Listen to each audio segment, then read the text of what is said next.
Hello everyone, मेरा नाम शगुफ्ता creamy है और मैं एक होलिस्टिक प्रैक्टिशनर हूँ। और आज भी मैं हमेशा की तरह आपके साथ एक और हेल्थ रिलेटेड टॉपिक लेकर आई हूँ शेयर करने के लिए, जिसका नाम है विटामिन डी। जी हाँ, विटामिन डी जैसे नाम से अंदाज़ा होता है एक फैट सॉल्युबल विटामिन है। लेकिन क्या आप जानते हैं कि ये एक हार्मोन भी है? जी हाँ, और ये हार्मोन इसलिए कहलाता है क्योंकि ये हमारे बॉडी में प्रोड्यूस हो रहा होता है in the presence of sunlight.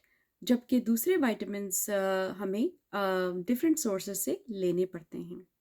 Now आप सोच रहे होंगे कि विटामिन डी अगर हमारी बॉडी में नेचुरली नॉर्मली बन रहा है, तो फिर क्या ज़रूरत है हमें एडिशनल विटामिन डी लेने की in in the form of supplement?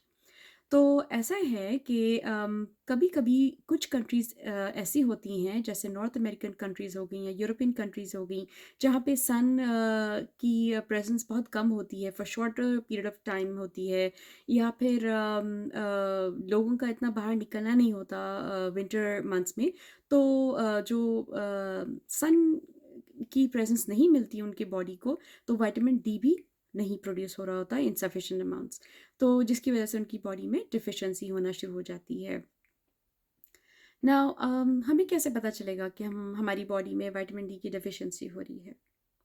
तो ऑब्वियसली इसके लिए तो ब्लड टेस्ट है ही है, लेकिन कुछ ऐसे साइंस एंड सिम्टम्स भी हैं जिनसे हमें हिंट मिल सकती है कि जैसे हमारे बॉडी में कहीं ना कहीं विटामिन डी के लेवल्स जो हैं वो आउट ऑफ रेंज हो रहे हैं।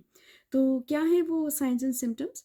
सो सबसे पहले तो बोन से रिलेटेड चीज़ें होती हैं, जैसे रिकेट्स एक कंडीशन है जो बच्चों में देखी जाती है, जहाँ पे उनकी ग्रोइंग स्टेज होती है, लेकिन उनके नीज़ इनवर्ड को बेंड होना शुरू हो जाते हैं और बो लेग्स कहलाते हैं।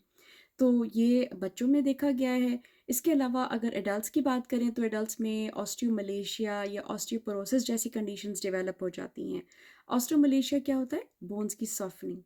और ऑस्टियोपोरोसिस क्या होता है? बोन्स में से कैल्शियम, मैग्नीशियम, फास्फोरस जैसे मिनरल्स का बोन से लूज हो जाना।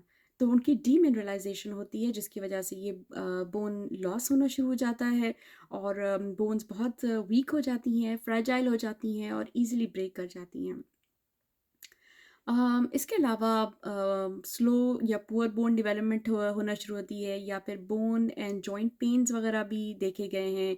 मसल क्रैम्प्स बहुत कॉमन होते हैं। इसके अलावा डेंटल कैविटीज़, डेंटल कैरीज़ बहुत प्रोमिनेंटली नज़र आती हैं, या फिर टीथ का क्रैक होना, दांतों का चिप होना और क्रैक होके टूट जाना, ये भी कुछ साइंस होती हैं। इसके अलावा नर्वसनेस, इंसोम्निया, जैसे रात को नींद नहीं आना, या कॉन्स्टिपेशन वगैरह टाइप की चीज़ें डेवलप होना शुरू हो जाती हैं। तो ये तमाम चीज़ें, तमाम सिम्टम्स जो हैं वो हमें हिंट देती हैं कि there is something wrong in terms of vitamin D levels. तो उसको हम कंफर्म कैसे कर सकते हैं? उसको हम एक सिंपल ब्लड टेस्ट के थ्रू कंफर्म कर सकते हैं। और ब्लड टेस्ट में अगर आपके रिजल्ट्स जो आते हैं वो अगर 25 नैनो मिलीमोल्स इसका मेजर करने का एक तरीका है, तो 25 नैनो मिलीमोल से अगर कम आते हैं नंबर्स, तो इसका मतलब है आप डिफिशिएंट है विटामिन डी में। और अगर आपका नंबर 25 से 75 के बीच है, तो वो है इनसफिशेंसी, यानी डिफिशिएंट नहीं हैं आप, लेकिन सफिशिएंट भी नहीं है। और अगर आपकी रीडिंग्स आती हैं बिटवीन 75 या 76 से 250 के रेंज में, नैनो मिलीमोल्स के रेंज में, तो इसका मतलब है आप नॉर्मल है। और अगर आपकी 250 नैनो मिलीमोल से ज़्यादा की रीडिंग आती है, तो इसका मतलब है आपकी बॉडी के अंदर बहुत ज़्यादा विटामिन डी है, यानी कि विटामिन डी की टॉक्सिसिटी हो रही है।